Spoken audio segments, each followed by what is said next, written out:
നമസ്കാരം.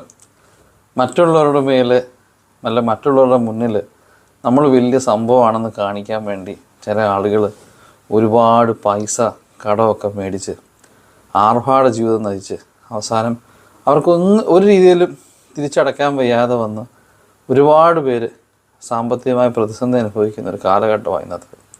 പണ്ടും ഇത്രയും ഒരുപാട് അനുഭവങ്ങളൊക്കെ ഉണ്ട്. ഒരുപാട് അനുഭവങ്ങൾ ഇങ്ങനെ മുന്നിമേ കാണുമ്പോൾ ഞാൻ പണ്ട് സ്കൂളിൽ പഠിച്ച ഒരു കഥ, അതായത് നമ്മൾ ഈ എഡ്യൂക്കേഷൻ സിസ്റ്റം എന്ന് പറഞ്ഞാൽ, പ്രത്യേകിച്ച് കേരളത്തിലെ എഡ്യൂക്കേഷൻ സിസ്റ്റം വളരെ പെർഫെക്റ്റാണ്. ഓരോ വ്യക്തികളുടെ മനസ്സിലേക്കും ചെറിയ ചെറിയ കാര്യങ്ങൾ കൊടുക്കും. കാരണം അവരുടെ മുന്നോട്ടുള്ള ജീവിതത്തിൽ അത് പ്രയോജനപ്പെടാൻ വേണ്ടിയിട്ടാണ്. ഞാൻ +2 പഠിച്ച സമയത്ത് ഞാൻ പഠിച്ചൊരു കഥയാണ്. ഒരു ഗ്രാമത്തിൽ, അതായത് ഒരു സ്ഥലത്ത് 2 വീടുകൾ അടുത്തടുത്തുണ്ട്. അതിൽ ഒരു വീട് ഭയങ്കര കാശുള്ള ആൾക്കാരും തൊട്ടടുത്ത വീട്ടിൽ വളരെ സാമ്പത്തികമായി